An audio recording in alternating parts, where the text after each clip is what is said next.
Let me introduce myself. I'm John Henry Holliday. Born August 14th, 1851, Griffin, Georgia.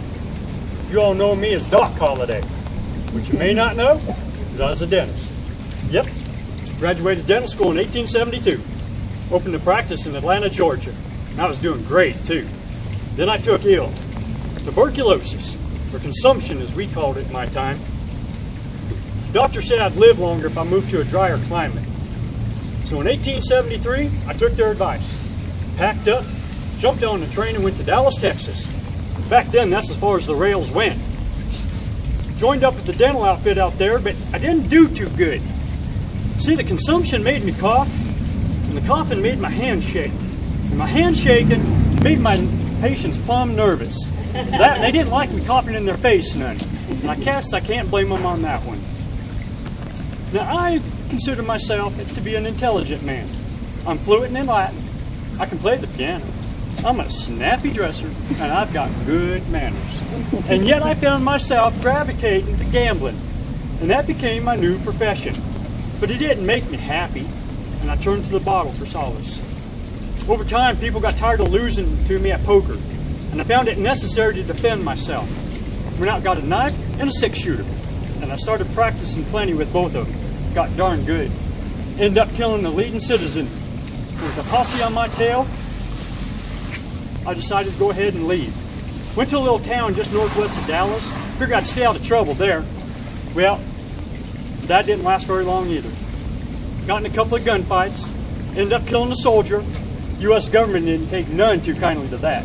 So I figured it'd be best for my health if I just left Texas altogether. Went up into the Kansas Territory, area now known as Colorado. Wandered around a couple of towns, including here in Pueblo. I like Pueblo, but y'all are kind of strange.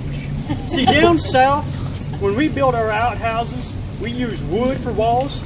We don't use no glass like back over here. Man feels awfully funny doing his business and something like that. Well, I decided to leave Pueblo, and it wasn't because of the outhouses. I just wanted to try something different. Ended up in Denver.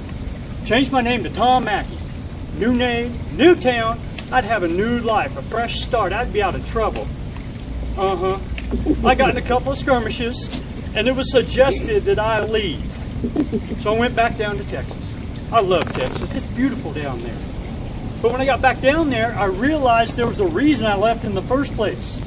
So I came back to Pueblo. Outhouses with glass or none. Met up with a guy by the name of Bat Masterson. I imagine you probably heard about him. He was fighting the railroad wars at the time. Had a posse of about 150 fellas, and I joined up with him. Our stronghold was the railroad roundhouse right over here. We were all inside of it one night, and we got surrounded by these Rio Grande fellas. Big old fight broke out. You hear Bat talk about it? It was no big deal. But I have to tell you, it was pretty intense. When the dust settled, there were no casualties. Well, except for John Webb. Some fella's knuckle was tougher than his tooth and knocked him plumb out. I replaced it for him with a nice shiny gold one. No charge, don't you know. After that, Bat and I were pretty close. Always stayed in contact. Well, it must have been around 1881. I found myself in Tombstone. Got in a big old gunfight down there, and that's a heck of a story I'd have to tell you. But I'm going to save that for another day. It'd been rumored over the years I killed plenty of men. Most of them were nobodies, forgotten by the law. Some of them, though, caused a real stir. While Kate and I were up in Denver one time, I got arrested for killing this guy in Arizona. At the time, Bat, he was working at the Los Angeles County Sheriff's Office. And I don't know how he heard I got arrested up in Denver, but he did. And he came up there, got me released into his personal custody. And he brought me right back here to Pueblo. Let me go on the condition that I stay out of trouble, which I did. Sort of. Got arrested for killing the guy in Leadville. And I told him I didn't do it. The judge and the jury, they believed me, and I was free to go.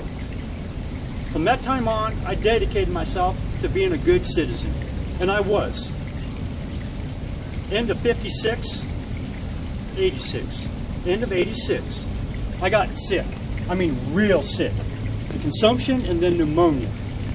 Kate and I decided to go live at the Hotel Glenwood up in Glenwood Springs. Thought maybe the waters would make me feel better. Ooh, that sulfur up there, That sulfur made my lungs burn something fierce. End of 87, I was in bed for 57 straight days. Then on November 8, 1887, I woke up, asked for a glass of whiskey, which Kate gave me, and I drank it straight down. Put down the glass, and I looked at my bare feet sticking up from out under the covers. I said, well, I'll be damned. This is funny. I laid back down, and I died at the age of 36 years. See, I thought I'd die with my boots on. I thought I'd die of lead poisoning at the end of a rope. I thought I'd die with a knife in my ribs, or hell, even from the bottom. I never thought I'd die with the comfort of my own bed, and that's what I thought was so funny. I about died 9 times before. 4 times they tried to hang me. 5 times they shot at me from an ambush or in a gunfight. It was one hell of a life. Yes, sir, one hell of a life. Well, I want to thank you all for coming out this evening, listening to my stories, and I hope you have one hell of a life, too.